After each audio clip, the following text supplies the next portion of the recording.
누가복음 33장 23절, 38절 두 절 보시겠습니다.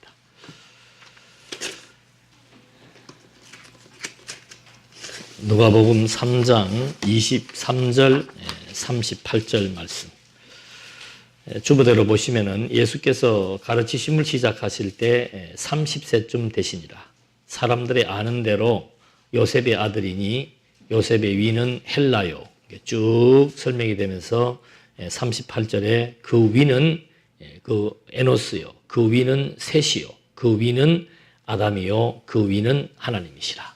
여기에서 위라는 것은 위아래를 말하는 것이 아니고 어떤 혈통적 관계를 말합니다. 그의 아버지는 그런 뜻입니다. 그래서 누가복음에서 누가는 예수의 족보를 소개하는데 그냥 나타난 사람들이 알고 있는 요셉의 아들이다.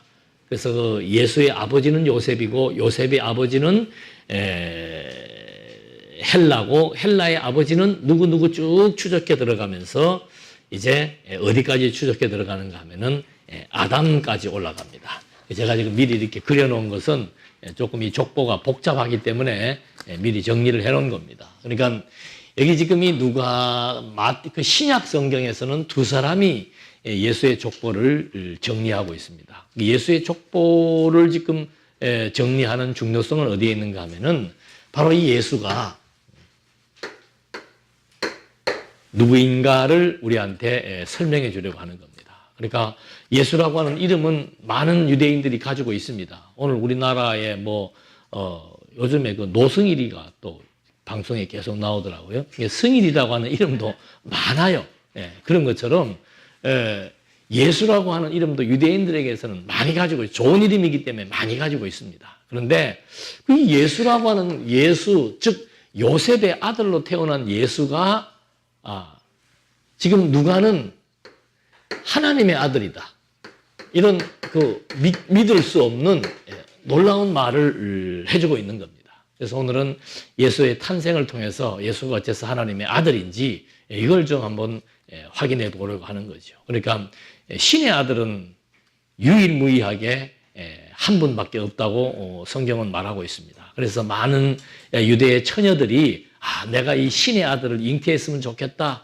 이것이 이미 예수님 오시기 700년 전 이사야 선지자 시대에 이미 예언을 해줬기 때문에 그 700년 어간 동안 유대의 처녀들은 내가 하나님의 아들을 잉태했으면 좋겠다라고 하는 소원을 갖게 되었는데 바로 마리아와 요셉이 정혼은 했지만 아직 서로 동침하기 이전에 성령으로 말미암아 잉태시킨 하나님의 아들, 이를 이제 우리가 그의 족보를 통해서 또 창조를 통해서 부활을 통해서 정말 이분이 하나님의 아들이구나, 이 사실을 확인하려고 하는 겁니다. 그래서 지금 그 누가가 말한 대로 예수의 아버지는 요셉이고 요셉의 아버지는 헬라고 헬라의 아버지는 하고 쭉 거슬러 올라가니까 아버지로 올라가니까 마지막에 아담의 아들이라는 것이 이제 확인됩니다. 근데 중요한 것은 뭔가 하면은 이제 이 누가는 아담의 위는 누구냐 이 말이죠.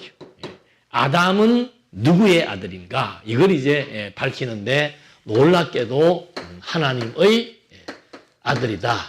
이걸 이제 밝혀주고 있는 겁니다. 그래서 제일 먼저 하나님의 아들임을 밝혀주고 있는데 첫 번째는 족보를 통해서 밝혀주고 있습니다. 그래서 구약 성경에 중요한 족보가 나와 있고 신약 성경에도 두 사람이 예수의 족보를 열거하고 있는데 이 족보의 중심에 바로 예수가 있다는 사실을 우리는 확인해 봐야 되는 겁니다. 이게 족보라고 하는 것은 어떤 역사적인 어떤 정통성을 말해주고 있는 겁니다.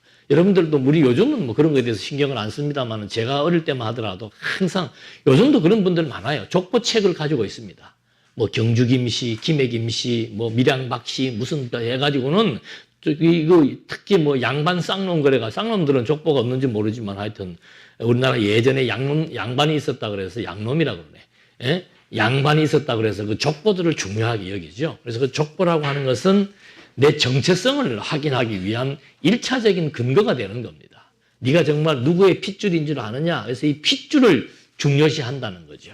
그래서 이 예수님도 이 신분의 정통성, 예수는 요셉의 아들이었지만은 하나님의 아들이라고 하는 그 신분, 아주 중요한 신분입니다. 그러니까 하나님의 아들임을 먼저 밝히기 이전에 역사적인 족보를 통해서 이 예수의 족보가 정통성이 있는지 없는지를 확인해야 될 필요성이 있다는 거죠. 그렇기 때문에 구약 성경에서도 예수의 족보를 진술하고 있고 신약 성경에서도 예수의 족보를 진술하고 있는데 구약 성경에서 진술하는 예수의 족보가 이게 약 한 대충 500년을 기준으로 해서 족보를 기록하고 있습니다. 그러니까 이 제일 먼저 족보를 기록한 것은 모세가 기록을 한 겁니다. 그러니까 모세가 아담으로부터 시작해서 아브라함에 이르기까지의 족보를 모세가 아담으로부터 시작해서 이 베레스까지 족보를 기록하고 있습니다. 그래서 참 이게 하나님의 계시가 아니면은 이런 족보를 기록할 수가 없는데, 족보라고 하는 게 모세가 족보를 기록하려면 역사적인 자료와 근거들이 있어야 되는데 그 시대에 뭐 그렇게 얼마나 있었겠습니까? 모세로부터 아브라함 때까지가 500년이에요.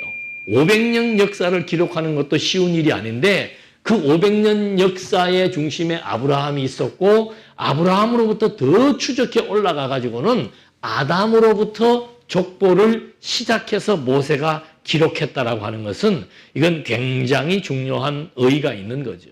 그래서 우리는 인류의 시조 얘기할 때는 아담을 얘기합니다. 그런데 아담이 왜 중요한지 그건 이제 그 다음 단원에서 설명할 거예요. 그래서 지금 모세가 예수님 오시기 1500년 전에 모세가 제일 먼저 이 예수의 족보의 근간이 되는 족보를 기록을 했는데 누구 때부터인가 하면 아담 그리고 노아 그 다음에 노아의 세 아들 중에서 셈을 아주 중점으로 기록을 합니다. 함과 야벳과 셈이 있는데 함과 야벳은 간단하게 기록을 하고 셈의 족보를 10장과 11장 두 장에 걸쳐 가지고 셈의 족보를 기록하고 있습니다. 왜 그런가? 이 셈에게는 하나님이 종교성을 주었다 그랬고 11장 마지막에 가면은 이 셈의 후손 가운데서 데라가 나오고 데라의 아들이 아브라함으로 등장을 하게 됩니다. 그래서 이스라엘의 역사에 이스라엘의 조상, 이건 이제 이스라엘의 조상이라고 얘기하죠. 그러니까 아까도 말씀드린 대로 모세가 이스라엘의 조상들을 기록을 했다면은 아브라함으로부터 기록을 해도 되는데 모세는 아브라함 이전 인류의 시조인 아담으로부터 기록을 하고 있다. 그것에 대한 의미를 누가가 밝혀주고 있는 거예요. 그 의미를 누가가 밝히면서 아브라함으로부터 기록한 것은 뭔가 하면은 아담으로부터 기록한 이유는 바로 뭔가 하면 이 아담이 바로 하나님의 아들이라고 하는 사실을 이미 의미적으로 가지고 있기 때문에 모세 역시는 아담으로부터 그거를 기록해 놓았고 누가는 아담으로 기록해 놓은 그 진술의 역사를 누가는 반대로 여기로부터 거슬러 올라가면서 아담에게 가서 아담이 바로 하나님의 아들이었음을 증거해 주고 있고 모세는 바로 반대로 아담으로부터 시작을 해서 어디까지 베레스까지 이렇게 기록을 해 놓은 겁니다. 그런데 이제 모세가 이 1500년 전에 이렇게 기록을 해 놓았고 중요한 인물들이 이제 아담, 노아, 셈 그리고 아브라함 그리고 여기 유다와 베레스가 이제 등장을 하게 됩니다. 근데 이 계보는 뭔가 하면 중간에 이제 한번 홍수가 나가지고 하나님께서 다 쓸어버릴 때 홍수가 나게 된 원인을 밝혀줍니다. 하나님의 아들과 사람의 딸. 그러니까 이 아담이 하나님의 아들입니다. 그래서 창세기 5장에 아담의 족보를 열거를 할 때 아담이 하나님께서 아담을 지을 때 자기의 형상 따라 형상과 모양대로 지었다. 그래서 하나님의 아들이다. 그리고 왜 노아 시대에 하나님의 아들이 등장을 하는가? 아담이 가인과 아벨을 놓고 그 다음에 아벨이 죽고 난 다음에 셋이 등장을 셋을 놓습니다. 그렇게 해서 아벨은 이제 일반 죽었기 때문에 그 계보에서 빼버리고 셋을 중심으로 해서 하나님의 아들이라고 하는 그 계보를 연결을 시켜 나가고 있습니다. 그래서 하나님께서 아담을 창조할 때 하나님의 아들로 창조를 했고, 하나님의 아들로 창조한 증거가 바로 뭔가 하면은 노아 시대 때 하나님의 아들과 사람의 딸들이 서로 혼혈족을 이루었기 때문에 하나님께서 하나님의 아들은 하나님의 아들로의 혈통만 유지돼야 되기 때문에, 조금 더 줄여주세요. 혈통만 유지돼야 되기 때문에 결국은 노아의 심판을 통해서 이제 완전히 쓸어버리죠. 그걸로 끝내는가? 그 다음에 노아의 세 아들 중에서 셈을 하나님이 택했고, 그 셈의 족보가 10장에서 11장까지 나오는데 마지막에 데라가 등장을 하고, 데라의 아들 아브라함이 이제 등장을 하게 됩니다. 여기에서 아브라함이 등장하는데 중요한 것은 뭔가 하면은, 자, 여기서는 하나님의 아들이라고 하는 사실에 주목을 시킵니다. 그런데 아브라함 이후로부터 이제 이삭이 나오고 야곱이 나오는데, 야곱 때 12아들이 나오고 12아들 가운데서 넷째 아들인 유다가 등장을 하게 됩니다. 근데 이 유다를 지명해서 이제 왕의 조상이 될 것을 유다에게 약속을 해줍니다. 그래서 아직 나라가 세워지지도 않았음에도 불구하고 하나님께서는 유다에게 왕의 조상임을 이미 약속을 해주고, 이 다음부터는 족보가 유다를 중심으로 한 족보가 아주 그 이스라엘 족보의 아주 중앙을 차지하면서, 핵심을 차지하면서 족보가 열개되어 있습니다. 참 재미있는 것은 이 창세기 46장에 보면 애굽으로 이주한 야곱의 식구들의 명단이 나오는데, 거기에서 누가 나오는가 하면은 베레스가 나와요. 46장 8절로 적어놨는데 베레스가 나오는데, 이 베레스가 또 중요한 이유가 있습니다. 왜 중요한가? 그로부터 약 한 500년이 지난 다음에 사무엘 시대에 룻기서가 기록이 됩니다. 사무엘 시대의 룻기서가, 사무엘은 예수님 오시기 1000년 전의 인물이죠. 기록자는 정확하지, 룻기서의 저자는 정확하지 않습니다만은 사무엘 시대에 기록했다는 것이 역사적인 정병으로 이미 다 정병으로 받아들이고 있습니다. 그런데 사무엘 시대에 기록한 룻기서가 중요한 이유는 뭔가 하면 4장에서 그 족보를 다루고 있는데, 그 족보가 누구의 족보입니까? 베레스의 족보로 나옵니다. 그러니까 창세기 모세 500년 전 모세 때 기록한 족보의 마지막 중요 인물이 유다와 베레스입니다. 이 베레스는 유다 지파예요. 유다의 아들 지파에 베레스가 있고, 500년이 지난 다음에 사무엘 시대의 룻기서에 나타난 족보가 누구로부터 시작되는가 하면은 베레스로부터 시작하는 거죠.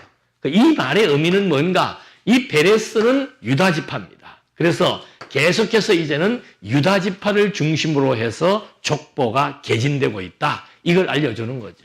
유다 지파가 왜 중요한가? 바로 이제 이 룻기서에 나타납니다. 유다 지파가 왜 중요한가? 베레스의 계보를 보니까 마지막에 다윗의 아버지 이새가 나오고, 이새의 아들 다윗이 이제 등장을 하게 됩니다. 이게 룻기서의 내용이에요. 그러니까 모세는 아담으로부터 시작을 해서 베레스까지를 기록을 했고, 룻기서에 나타난 족보는 베레스로부터 다윗 때까지를 기록을 했다. 이제 이 족보가 연결이 되고 있죠. 그 다음에 이제 언제 또 족보를 기록하는가 하면은 에스라가 이제 이 다윗 1000년이죠. 1000년 이후에 남북이 분열이 됩니다. 분열되고 난 다음에 609년도에 남쪽 유다가 바벨론의 포로가 되고 538년도에 해방이 되게 되는 거죠. 그래서 이때 누가 등장을 하면은 이제 학자 겸 제사장인 에스라가 등장을 하게 되는 겁니다.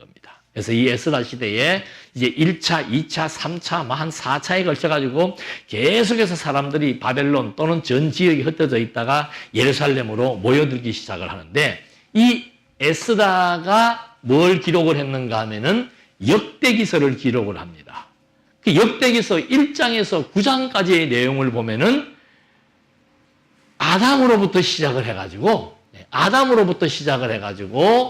누구를 조명을 하기 시작을 하는가 하면은 스룹바벨을 중심으로 해서 족보를 쫙 정리를 하고 있습니다. 그래서 그 역대기서 1장에 보게 되면은 역대기서 1장에는 아담으로부터 야곱, 그 다음에 에서 이런 족보들을 다 기록을 합니다. 그러니까 역대기서 1장에서는 아담으로부터 시작해서 여기 야곱과 에서까지를 기록을 하고, 그 다음에 2장에서는 유다의 아들들에 대한 족보를 나열하고 있습니다. 자, 6장, 2장, 이 스룹바벨을 중심으로 기록을 하는데 에스라가 포로 시대 이후로부터 이 족보를 다시 역대기서를 통해서 기록을 하고 있습니다. 그러니까 역대기서 1장에서 9장까지는 이스라엘 포로 이후에 기록한 족보의 내용이에요. 그 족보의 내용에서 1장에서는 아담으로부터 시작해서 야곱 때까지를 기록을 하고 있고, 2장으로부터는 유다의 야곱의 넷째 아들 유다로부터 족보를 또 쫙 기록을 하고 있습니다. 그렇게 해서 다윗 왕가의 족보가 이제 2장으로부터 시작해서는 이 다윗 왕가의 족보가 기록이 되고 있습니다. 그러니까 역대기서에 아주 자세하게 나옵니다. 역대기서에 보면은 역대기서의 주제가 뭔가 하면 다윗 왕조를 보호하시는 내용이에요. 그러니까 이때 에스라가 이 시대의 역사를 기록을 하면서 1장에서 2장까지의 내용에서 이제 쭉 다윗 왕이 이 족보를 타고 왔다는 거죠. 하나님의 아들의 족보를 타고 와서 결국은 다윗이 왔고, 다윗의 후손들이 포로 시대를 거치면서 어떻게 그 족보를 통해서 계승되고 있었는지에 대한 내용을 2장에서 밝히고, 3장에서는 이제 스룹바벨, 이 스룹바벨도 유다 지파입니다. 스룹바벨이 유다 지파인데 스룹바벨을 중심으로 해서 이 유다 지파의 계보들을 쭉 연결시켜서 스룹바벨까지 쫙 정리를 해주고 있는 거죠. 그러니까 이 족보가 중요한 이유는 뭔가 하면은 이제 유다 지파, 아브라함 이전까지는 그냥 아담의 후손들에게 족보들이 유지가 되어서 하나님의 아들로 부각이 되었다면은 이 유다 때부터는 이제 왕의 계보, 특별히 유다 지파의 계보를 집중적으로 정리를 해주고 있습니다. 그래서 여기 보면은 5장에서는 2지파 반, 6장에서는 레위 지파, 7장에서는 6지파의 족보, 8장에서는 베냐민 지파, 이렇게 해서 이스라엘의 12지파를 쭉쭉 다 거론을 합니다. 그런데 그 중에서 가장 중점적으로 기록하는 것이 바로 유다지파이고, 그 유다지파를 타고 오는 마지막 유다지파의 통치자가 스룹바벨이라고 기록을 하고 있는 거죠. 그렇게 기록을 해서 이렇게 기록하고 있는 이유는 뭔가 하면은 이스라엘 백성들이 여기에서 지금 포로 생활을 하면서 나라도 잊어버리고 정통 왕조가 완전히 유실되어 버렸습니다. 그래서 국가가 없으니까 왕도 다 필요 없는 거죠. 그래서 마지막 시드기야 왕으로 말미암아 유다의 왕조는 끊어져 버린 거예요. 70년 동안 끊어져 버린 거죠. 그 끊어진 것을 하나님께서는 스룹바벨을 이렇게 역사의 중심 인물로 하나님이 세워가지고 유다 지파에게서 스룹바벨이 총독이 된 거예요. 그러니까 전에처럼 독립국가였다면은 누구의 왕에서 계속 계승이 되지만은 70년 동안 단절이 되었기 때문에 단절되었다가 하나님이 회복시켜준다고 약속을 했습니다. 그 약속대로 스룹바벨을 파사왕 고레스가 스룹바벨을 이스라엘의 총독으로 임명해주고, 이래서 이 유대인들은 뭔가 하면은 이때부터 유대는 신정국가예요. 신정국가라고 하는 것은 하나님이 통치하는 나라입니다. 특별히 다윗 때 와갖고는 신정국가에 대한 면모를 제대로 갖추게 됩니다. 땅과 백성과 왕권이 여기에서 확립됨으로써 이스라엘은 바로 하나님의 신정국가이다. 근데 그 신정국가가 지금 포로 생활을 하면서 왕조가 다 무너져 버리고, 예루살렘의 성전이 무너져 버리고, 예루살렘을 중심으로 모여있던 백성들이 127개 도성으로 다 흩어져 버린 거예요. 그래서 이들을 다시 하나님께서 포로 시대 이후에 회복을 시키는데, 에스라를 회복을 시켜서 성전 재건을 시키고, 스룹바벨을 본국으로 귀환, 스룹바벨은 유다 지파지요. 스룹바벨을 총독으로 해서 본국으로 귀환시켜서 여기도 적어놨습니다. 신정국가를 재건하는 역사가 이제 역대기서를 통해서 왕조의 계승을 계속해서 스룹바벨에게 초점을 맞추어서 진행하고 있다는 거죠.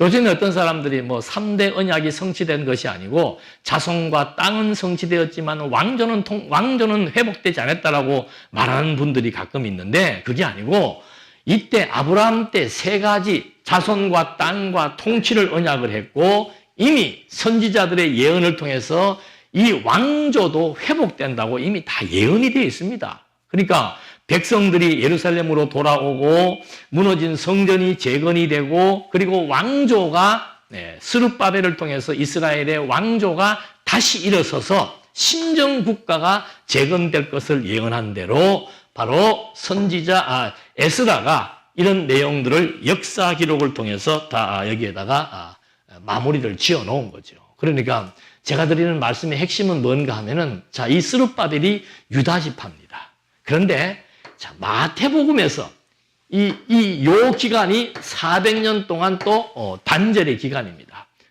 70년 포로 생활하고 난 다음에 스룹바벨이 예루살렘으로 돌아와서 총독이 됩니다. 예루살렘으로 돌아왔다는 것은 굉장한 상징적 의미가 있는 겁니다. 이스라엘의 수도가 예루살렘입니다. 예루살렘에 성전이 있습니다. 그리고 그 예루살렘으로 백성들이 모여서 산다라고 하는 것 자체가 그리고 총독인 유다 지파의 총독을 세워가지고 12지파 가운데서 파사왕 고레스가 아무 지파나 총독 세울 수 있어요. 그런데 하필 스룹바벨을 지명해서 총독으로 임명한 이유는 바로 어디에 있는가? 하나님의 예언대로 지금 신정국가로 무너진 신정국가가 재건되는 역사를 바로 538년도부터 시작을 해서 지속을 시켜놓은 겁니다. 그러다가 마지막 선지자 말라기 이후로부터 요 400년 기간 동안은 이제 통치자가 나타나지 못한 거예요. 왜 그런가 하면은 파사 이후에 헬라 다음에 로마가 이제 이 유대인들을 다 압제하고 있었습니다. 그래서 유대인들이 이 시대를 살면서 예수님이 오실 당시의 시대를 살면서 계속해서 누구를 기다리는가 하면은 스룹바벨과 같은 아니면 다윗과 같은 우리는 다윗의 결이라 그러죠. 이스라엘을 천하 통일시킨 다윗 왕과 같은 아니면은 모세와 같은 이런 선지자, 모세는 이스라엘 백성들이 애굽의 노예 생활을 할 때 해방시킨 지도자입니다. 다윗은 이스라엘 백성들 12지파를 하나로 귀결시키고 이스라엘의 명실공히 진정한 유다 지파의 왕으로서 등극을 해서 그 당시 유대 나라가 제국의 형식을 갖출 만큼 막강한 국가로 세웠던 것이 다윗입니다. 그래서 유대인들이 계속해서 바벨론의 포로 앞에는 아수르입니다. 아수르의 포로, 그 이전에는 애굽의 포로 생활해. 애굽의 학대, 아수르의 학대, 바벨론의 포로, 그 다음에 파사의 속국, 그리고는 헬라의 속국, 로마의 속국으로 있다 보니까 유대인들은 계속해서 누구를 기다리는가 하면은 모세와 같은, 다윗과 같은, 아니면은 스룹바벨과 같은 어찌됐든 간에 이 민족을 도탄 가운데서 해방시킬 수 있는 하나님의 아들 메시아를 기다리고 있었던 거예요. 그런데 그 하나님의 아들이 정치적으로 온 것도 아니고 정치적인 해방을 위해서 온 것도 아니고 사회적인 정의를 구현하기 위해서 온 것도 아니고 유대인들의 가난을 회복시키기 위한 경제적 메시아가 아니었던 거죠. 그래서 유대인들이 그에 대해서 실망을 하고 그가 그냥 요셉의 아들로만 있었으면 괜찮은데 자꾸 하나님의 아들이라고 자청을 하니까 결국은 그를 십자가에 못 박게 되는 사건이 발생하게 된 거죠. 그런데 놀랍게도 마태는 이 예수가 하나님의 아들이심을 입증하는데 첫 번째는 조건은 바로 뭔가 하면은 아브라함과 다윗의 자손, 즉 유대의 왕의 정통성을 가지고 온 메시아임을 증거하기 위해서 마태는 아브라함 때부터 시작을 해서 쭉 여기에서 열거를 하게 됩니다. 그 마태가 소개하는 가운데 족보 중에 유명한 인물들이 다 나오는 거예요. 베레스도 나오고 이세도 나오고 다윗도 나오고 또 특별히 누가 나와요? 스룹바벨이 거기에 열거되고 있다 이 말입니다. 그렇게 해서 마지막에 아브라함과 다윗의 자손 예수 그리스도의 세계라고 하면서 요셉의 아들 예수가 바로 그리스도이며 하나님의 아들임을 입증하는 첫 번째 역사적인 족보의 정통성을 제시해주고 있는 겁니다. 그런데 놀라운 사실은 마태는 여기로부터 이렇게 거슬러 와서 예수가 왕족이라는 사실을 입증했다면은 누가는 반대로 여기로부터 어떻게 올라가는 겁니까? 거슬러 올라가는 거예요. 거슬러 올라가는데 아브라함 때까지 가서 멈추는 게 아니고 어디까지 간다고요? 아담까지 가는 거예요. 그리고 아담까지 가서 거기다가 해설을 합니다. 아담의 위는 누구예요? 하나님이다. 다시 말해서 아담은 하나님의 아들이다. 아담은 오실 자의 표상이기 때문에 아담의 후손인 예수가 누구란 말이에요? 하나님의 아들임을 족보를 통해서 먼저 입증을 해주고 있는 겁니다. 그렇다면은 이제 예수가 이렇게 족보를 통해서 하나님의 아들임을 명시를 했다면 두 번째는 뭔가 하면은 창조예요. 창조. 어떤 방식으로 창조했기 때문에 예수가 하나님의 아들인가? 이걸 이제 성경에서 밝혀주려고 하는 겁니다. 첫 번째 우리가 창세기에 나오죠. 첫 번째는 하나님의 형상대로 창조했다고 했습니다. 이 말은 다른 말로 하면은 이 형상이라고 하는 것은 DNA라고 그랬습니다. 하나님의 유전인자를 그대로 가지고 왔으니까 하나님이 아담을 창조할 때 어떻게 창조했어요? 하나님의 형상대로 그 다음에 하나님의 뭘 부었어요? 생기를 부었다 이 말입니다. 그러니까 하나님의 유전인자를 주었으니까 이 아담은 바로 누구란 소리예요? 하나님의 아들이 분명하다는 얘기지요. 두 번째, 자, 이 족보를 아담이 하나님의 아들임이 이미 창조 과정을 통해서 확인이 되었으므로 그 아담의 씨, 그래서 여기서는 우리가 씨가 중요하다 그랬죠. 씨. 아담의 씨, 노아의 씨, 아브라함의 씨, 다윗의 씨, 그 씨에서 누가 온 겁니까? 요셉의 씨를 따라 예수가 출생을 했기 때문에 이 씨는 한 씨다 이 말입니다. 한 혈통이다 이 말이에요. 그래서 바로 이 족보를 통해서 나타난 예수는 하나님의 아들이다. 두 번째는 뭔가 하면 이 예수가 잉태되는 방법이에요. 보통 보편적인 잉태 방법은 정자와 난자의 결합에 의해서 한 생명이 잉태가 되도록 하나님께서 창조하시고 생육 번성하는 것을 출생 과정을 그렇게 하나님이 창조의 질서를 만들어 놓았는데 이 예수는 하나님의 아들임을 입증해 주기 위해서 성령의 잉태로 이거는 뭐 창조로부터 종말에 이르기까지 성령의 잉태, 정자가 없이 잉태되는 인간은 한 분밖에 없는 거예요. 왜? 하나님의 아들도 유일한 겁니다. 한 분밖에 없습니다. 그렇기 때문에 하나님의 아들임을 입증시켜주기 위해서 하나님의 형상대로 창조된 창조 과정을 통해서 하나님의 아들임을 입증해 주었고 두 번째는 잉태의 방법을 통해서 이것도 700년 전에 입니다. 예수님 오시기 700년 전에 이사야 선지자를 통해서 예언을 한 거죠. 처녀가 어떻게 잉태를 해요? 처녀가. 예? 어떻게 처녀가 잉태를 합니까? 그러니까 역사학자들은 처녀가 속도 위반해서 잉태한 것이다. 이런 얘기를 하는 거죠. 그 말은 뭔가? 예수는 성령으로 잉태된 것이 아니라는 말을 하는 거예요. 그러니까 예수를 평범한 인간의 도덕적 예수로밖에 볼 수가 없는 거죠. 하나님의 아들로 볼 수가 없는 거예요. 그러나 성경은 성령으로 잉태한다고 약속을 한 그대로 성령께서 잉태시키는 장면이 복음서의 초반부에 다 나오지요. 마리아가 얼마나 놀라겠습니까? 예? 남자도 알지 못한 처녀의 몸에 지금 태기가 일고 있고 나중에 6개월쯤 돼서 막 뱃속에서 아기가 나오니까 기겁할 일이 아니에요. 근데 성령께서 얘기해 주잖아요. 그거는 하나님의 아들을 네가 메시아를 잉태한 것이다. 성령으로 잉태한 것이다. 그 말을 또 요셉에게도 천사가 얘기해 주어서 요셉도 그 말을 믿게 되고 그렇게 해서 결국은 예수가 하나님의 아들임이 첫째는 족보를 통해서 둘째는 창조 과정을 통해서 하나님의 형상대로 창조했고 성령으로 말미암아 잉태케 되었다는 사실을 이제 통해서 예수는 하나님의 아들임이 분명하다고 이제 일단 이론적으로 정리가 되었고 성령 잉태는 이거는 표적이에요. 전무후무한 일이기 때문에 이거는 의학적으로 과학적으로 입증할 수가 없습니다. 현대의학이나 현대과학으로는. 그래서 예수를 뭐 무정충이다 이런 얘기들도 하고 그러는데 이거는 성경을 몰라서 그렇죠. 아니 여기에 하나님이 인간을 어떻게 했습니까? 창조할 때도 무엇에다가? 흙은 무생물이에요. 흙은 무생물. 그 흙에다가 하나님께서 뭘 불어넣으니까 생기를 불어넣으니까는 아담이 만들어진 것처럼 똑같아요. 여기는 흙보다는 낫잖아요. 사람이잖아요. 처음에 아담을 창조할 때는 흙에다가 생기를 불어넣어서 아담을 만들었다면 여기는 그래도 흙이 아니고 여자의 태, 자궁 속에다가 성령의 역사로 말미암아 잉태시킨 거. 아담의 창조를 믿는다면은 성령의 잉태는 더 믿기가 쉬운 거예요.